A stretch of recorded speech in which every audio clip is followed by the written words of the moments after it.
Estamos ya en un momento de transición en nuestro país. Hay cambios, 15 gubernaturas y las nuevas autoridades estatales y también las municipales estarán obligadas a replantear las estrategias en materia de seguridad. Una de las principales apuestas que se tienen es justamente el fortalecimiento de los C4 o bien de los C5. El asunto es, sí, es un importante esfuerzo en materia tecnológica, pero pues ha sido y será suficiente para poder combatir los índices de violencia que tenemos actualmente en el país. Esta es la pregunta que hoy pongo sobre la mesa y le doy la bienvenida a nuestro director editorial Raúl Frías Lucio y también a Eduardo Manzanares. Señores, el espacio es todo suyo.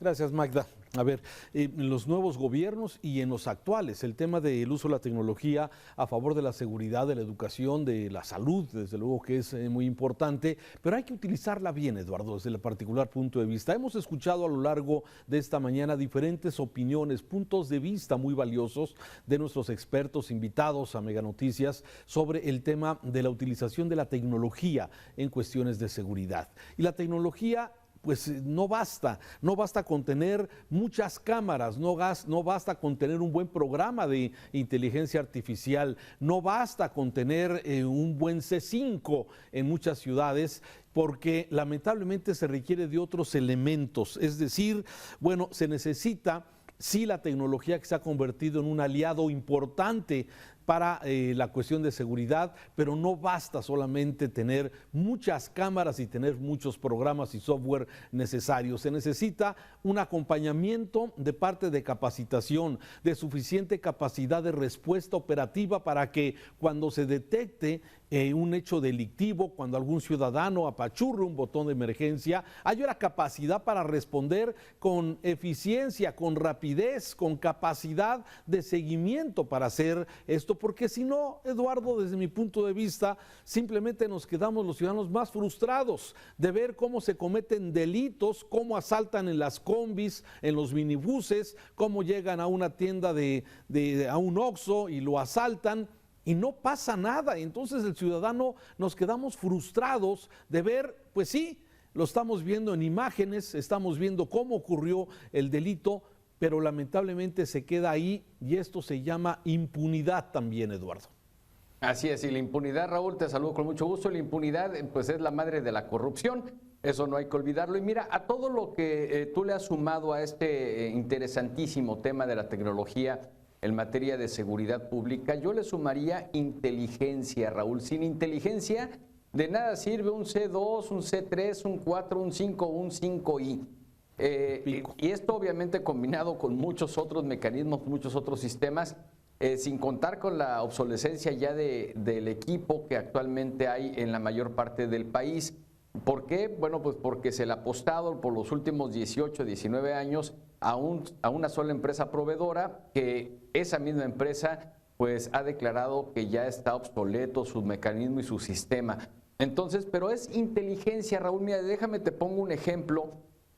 Un catedrático de la Universidad Nacional Autónoma de México en la UNAM él es geógrafo, ahorita tengo el nombre, Baruch Sanginés. Él es geógrafo de la UNAM y realizó un mapa para detectar los puntos donde más asaltan en la Ciudad de México. Iztacalco, la avenida Zaragoza, a la altura del Metro Pantitlán, Santa Marta Catitla, a la altura de la cárcel, Troncoso y Tezontle, esto en Iztacalco. Y no puede ser que un catedrático realice este tipo de situaciones y no lo haga el C5, por ejemplo, o no lo haga el propio gobierno de la Ciudad de México, en donde se detecten puntos claves y se lleguen a conclusiones muy interesantes que el maestro Sanginés lo hizo.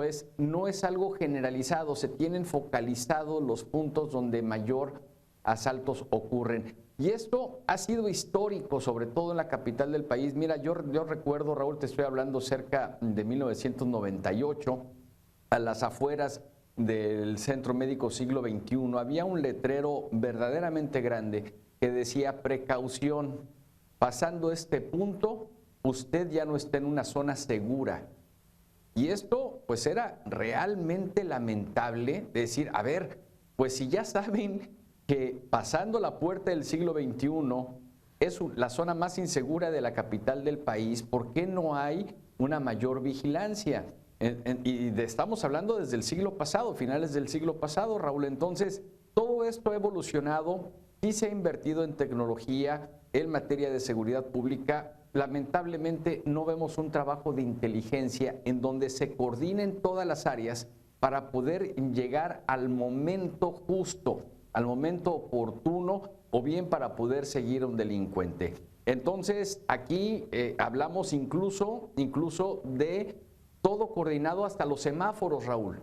Hasta los semáforos, que tienen que ser semáforos inteligentes, que estén conectados al mismo C5 para darle la posibilidad a las fuerzas del orden, a las ambulancias, a los bomberos, de poder transitar libremente poniendo verdes en los semáforos. El que no se hagan aglomeraciones o de carros, o sea, que no se haga tráfico, pues, por estar en rojo, y eso lo aprovechen los ladrones, pues, para asaltar a los automovilistas, ¿no? Entonces, yo concluyo esta parte, si me lo permites así, Raúl, inteligencia de la mano de la tecnología, claro, porque de nada va a servir si no se unen, ¿no? Sí, por eso decíamos que la tecnología tiene que ser un aliado de las autoridades en todo esto que estás comentando. Mira, yo hice aquí unos pequeños apuntes respecto al tema de este asunto, ¿sí? Capacidad para poder tener una respuesta operativa eficiente. A los gobiernos y a los municipios y a las delegaciones y en todos lados les gusta mucho presumir que se van a comprar más patrullas, que va a haber más elementos policíacos. Sin embargo, sí, no se trata solamente de tener más patrullas, sino de alguna forma utilizar la inteligencia, como tú bien lo dices, para poder tener patrullas distribuidas en puntos clave y que la tecnología te ayude para poder identificar estos puntos y dar seguimiento, porque normalmente, o cuántas veces nos hemos enterado de alguna detención, sí, que pudiera darse por dar seguimiento a un hecho delictivo que pudimos ver a través de los C5, pero también hay impedimentos de carácter legal que señalan que no se pueden utilizar este tipo de grabaciones para los procesos porque se pueden caer fácilmente. O sea, hay una serie es un entramado ahí muy complejo legal también para poder utilizar, como tú bien dices, con inteligencia todo este asunto. No solamente es más patrullas, no solamente es más policías, es también más capacitación. ¿De qué sirve que tengamos no sé, en México tenemos 15,000 cámaras en la Ciudad de México, 15,000 cámaras distribuidas? En la zona metropolitana de Guadalajara tenemos más de 8,000 cámaras en diferentes puntos de la ciudad. Pero ¿de qué sirve tener tantas cámaras si en los C5 no hay suficiente personal para estar observando lo que sucede en los puntos clave? El que la inteligencia artificial te ayude a identificar rostros, placas y todo lo que nos han vendido, porque cuando llegan estas empresas a vender esta tecnología, bueno, ofrecen, programas muy interesantes de grandes capacidades. Pero luego lo que sucede es que, como tú bien decías, las cámaras de infracción, que muchas ciudades también tienen, esas sí captan con gran nitidez el número de placas para la infracción de quien excede la velocidad. Pero cuando quieres ver los rostros o las placas de las cámaras del C5, muchas veces no se ven, o estaba una rama de árbol, o la cámara estaba viendo al cielo, o alguien de alguna forma quizás esté saboteando los mismos C5 para que no sean un elemento para poder inhibir. Y la pregunta que yo te hago y pongo sobre la mesa en esta mesa de análisis, ¿realmente a los delincuentes los ha inhibido las cámaras? ¿Realmente un delincuente la piensa en asaltar, en robar un celular, en asaltar una tienda, si sabiendo que hay una cámara en la esquina? No estoy seguro que sea un inhibidor tampoco del tema de la delincuencia. ¿Y es por qué? Porque no hay consecuencias, Eduardo, porque en este país, lamentablemente, delinquir, asesinar y este tipo de delitos de gran impacto social normalmente no se pagan. Los datos de impunidad nos señalan que es remoto, muy remoto, el caso de que una persona sea detenida por haber matado a una persona, que haya sido procesado o que haya sido detenido o que haya sido sentenciado. Muy remoto. Muy remoto. Y la respuesta, yo coincido contigo, Raúl, no inhibe el delito la cámara, ¿eh? La tecnología como tal no te va a inhibir el delito, así como la pena de muerte tampoco inhibe el homicidio que amerita una pena de muerte en los países como Estados Unidos, donde esta pena existe, la pena capital. Pero sí sirve siempre y cuando exista una verdadera capacitación a las fuerzas del orden. Eliminaron el Fortaseg, Raúl. No lo puedo creer. Este fondo de fortalecimiento de la seguridad para estados y municipios fue eliminado de tajo en esta administración, acusando de corrupción. A ver, si no capacitas a tus policías, si no capacitas a la fuerza civil, pues simplemente va a seguir existiendo esto que se le llama muchas veces impunidad. Y déjame quizá hablar bien del aparato de justicia en nuestro país por culpa de una falta de capacitación, Raúl. Resulta que los primeros respondientes deben llevar un informe, el informe policial homologado. No tienen capacitación suficiente para poderlo llenar, no saben cómo llenarlo, no saben cuánto tiempo máximo puede pasar entre detener a un presunto delincuente y llevarlo ante un juez de control. Entonces, si se pasan 2, 3 minutos, pues el juez de control tiene que cumplir lo que está escrito en la ley, lo que está escrito en el Código Nacional de Procedimientos Penales de acuerdo al nuevo sistema de justicia penal acusatorio. Los tienen que dejar libres, porque si no se meten ellos en un problema administrativo y los pueden demandar. Entonces, falta capacitación, falta inteligencia que se una a la tecnología, pero ¿cómo lo vamos a hacer si no se está invirtiendo lo suficiente en este punto clave y álgido que se llama capacitación? Así es. Si de por sí ya estamos batallando en que la fuerza civil no tiene una formación policial, sino una formación militar, porque son militares y navales los que la conforman en más de su 80%, pues ahora entonces imagínate, Raúl, sin capacitación, pues pasa lo que sucede. Y otro punto, con esto yo concluyo, Raúl, otro punto muy importante, cuando entra el sistema de justicia penal acusatorio a nuestro país,